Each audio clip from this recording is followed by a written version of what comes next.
Baik rekan-rekan sekalian, langsung saja kita mulai ke sesi yang pertama adalah pembukaan. Sebelum itu marilah kita mengucapkan basmalah bersama-sama. Bismillahirrahmanirrahim. Selanjutnya penyampaian materi pertama akan saya bacakan dan untuk seterusnya akan dibacakan oleh kedua rekan saya. Rukun Islam. Sudah terdengar tidak asing bagi kita sebagai kaum muslimin tentunya. Kalimat yang sangat sederhana tetapi kaya akan makna. Ada 3 pokok pembahasan yang akan kita bahas. Yang pertama, apa sih rukun Islam itu? Kedua, apa saja isi dari rukun-rukun Islam? Dan yang terakhir, nilai-nilai serta prinsip dalam rukun Islam itu apa saja?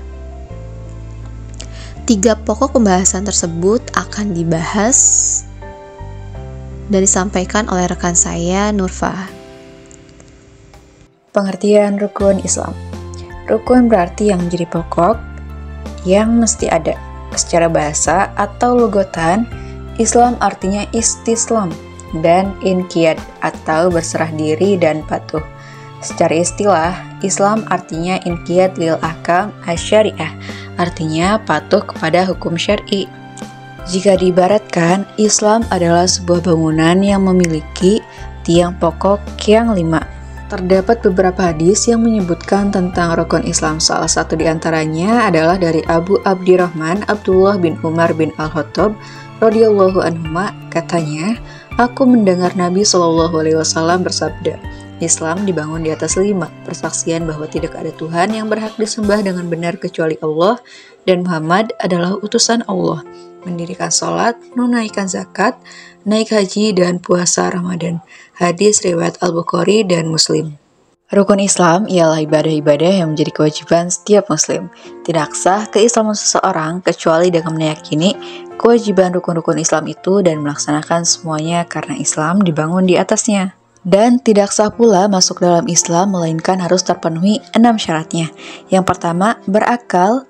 Kedua, balik. Ketiga, ikhtiar atas pilihan sendiri. Yang keempat, mengucapkan 2 kalimat syahadat. Yang kelima, muwala'ah, tidak ada jeda antara 2 kalimat syahadat. Yang keenam, berurutan di antara kedua syahadat. Seseorang tidak bisa disebut berislam hingga ia mengimani 5 rukun Islam yang ada. Siapa yang mengingkari salah satunya, ia kafir. Siapa yang meninggalkannya dalam rangka meremehkan, ia termasuk orang fajir atau orang jahat. Isi dan 5 rukun Islam.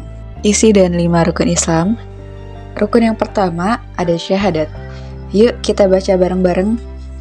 Asyhadu alla ilaha illallah wa asyhadu anna Muhammadar Rasulullah. Di rukun yang pertama ada syahadat. La ilaha illallah dan syahadat Muhammadar Rasulullah.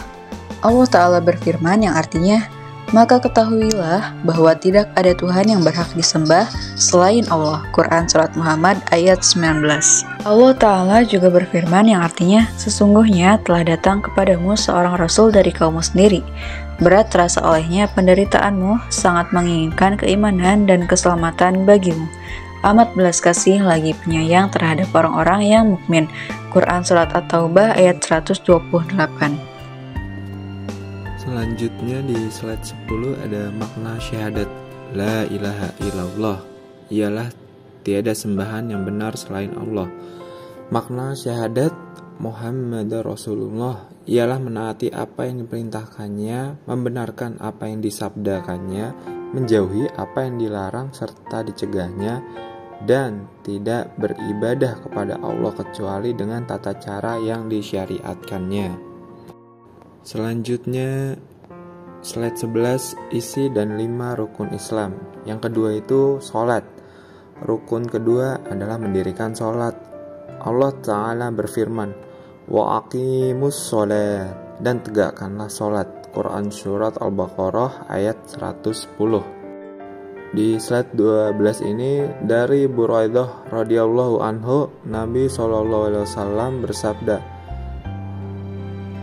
ahdul ladzi bainana wa bainahum sholat, faman tarakaha faqad kafar. yang artinya perjanjian yang mengikat antara kita dan mereka adalah sholat. Maka siapa saja meninggalkan sholat, sungguh ia telah kafir. Hadis riwayat Imam Tirmidzi nomor 2621 dan An-Nasai nomor 464. Al-Hafiz Abu Thahir mengatakan bahwa sanad hadis ini sahih. Selanjutnya isi dan 5 rukun Islam. Yang ketiga, zakat. Allah Ta'ala berfirman, wa'atuz zakata, dan tunaikanlah zakat. Quran Surat Al-Baqarah ayat 110. Adapun zakat terbagi dua, yaitu yang pertama zakat fitrah. Sifat dari zakat ini adalah wajib. Zakat yang dikeluarkan bisa berupa bahan makanan pokok seperti beras maupun berupa uang. Yang selanjutnya ada zakat mal. Zakat mal adalah zakat yang dikeluarkan berdasarkan hasil kegiatan niaga. Zakat ini baru dikeluarkan apabila benda atau barang sudah mencapai waktu nisab atau 1 tahun. Adapun selanjutnya hikmah menunaikan zakat. Yang pertama, mewujudkan sifat kasih sayang, membersihkan akhlak dan harta seorang muslim, membahagiakan jiwa orang fakir dan miskin, dan menguatkan ikatan cinta dan persaudaraan di antara sesama anggota masyarakat muslim. Oleh karena itu, muslim yang baik akan mengeluarkannya dengan jiwa lapang serta merasa bahagia ketika menunaikannya. Lantaran dengan itu, ia dapat memberikan kebahagiaan kepada orang lain. Selanjutnya di slide 16, isi dan 5 rukun Islam. Yang keempat ialah puasa di bulan Ramadan. Allah Ta'ala berfirman, ya ayyuhalladzina amanu kutiba alaikumus siyam kama kutiba alal ladzina min qablikum la'allakum tattaqun. Hai orang-orang yang beriman, diwajibkan atas kamu berpuasa sebagaimana telah diwajibkan atas orang-orang sebelum kamu agar kamu bertakwa. Quran Surat Al-Baqarah ayat 183.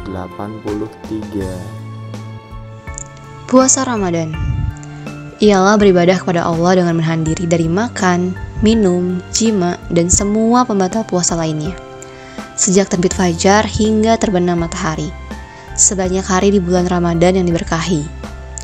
Berdasarkan hadis yang diriwayatkan oleh Bukhari dan Muslim dari Sahal bin Sa'ad radhiyallahu an, bahwa Rasulullah SAW pernah bersabda bahwa surga memiliki sebuah pintu yang dinamakan Ar-Rayyan, di mana orang yang masuk melalui pintu tersebut saat hari kiamat nanti merupakan golongan orang-orang yang rajin berpuasa.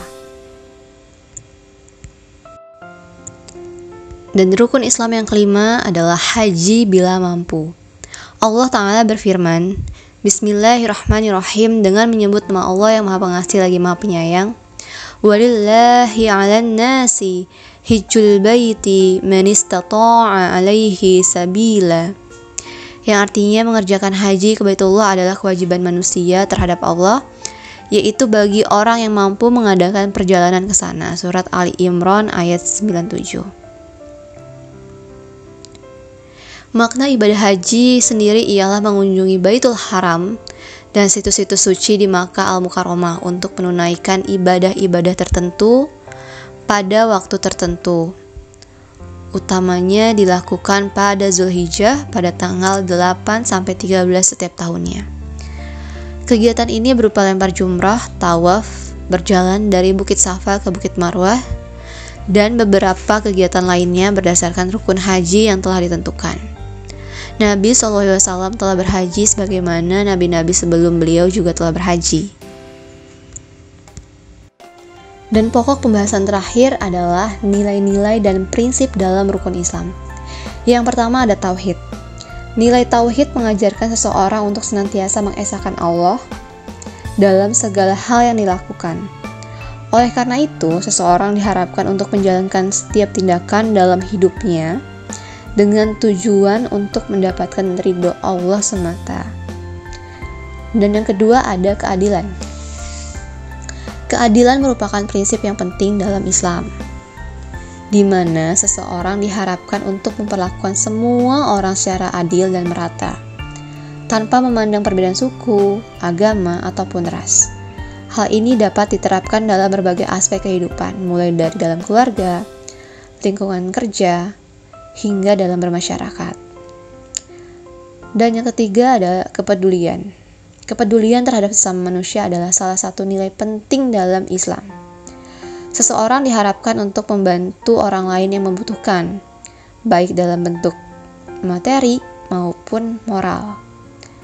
Hal ini dapat diterapkan dalam berbagai situasi, seperti membantu tangga yang sakit, memberikan sumbangan untuk korban bencana alam, dan sebagainya. Keempat, ada kesederhanaan. Kesederhanaan merupakan salah satu nilai penting dalam Islam, di mana seseorang diharapkan untuk hidup dengan tidak berlebih-lebihan dalam segala hal, baik dalam hal harta, makanan, atau kebutuhan lainnya. Hal ini dapat membantu seseorang untuk memperoleh ketenangan dan kebahagiaan dalam hidupnya. Dan yang terakhir, kepatuhan. Kepatuhan merupakan prinsip penting dalam Islam di mana seseorang diharapkan untuk patuh terhadap perintah Allah dan Rasul-Nya. Hal itu dapat diterapkan dalam berbagai aspek kehidupan, seperti dalam menjalankan ibadah, menghormati kedua orang tua, menghargai aturan, dan norma yang berlaku di masyarakat, dan sebagainya. Mungkin hanya itu saja yang dapat kami sampaikan dari kelompok 11. Sebelum presentasi kami akhiri, kami dari kelompok 11 ingin menyampaikan terima kasih atas atensi rekan-rekan semua pada siang hari ini. Selama kami presentasi, jika ada kurangnya kami mohon maaf yang sebesar-besarnya.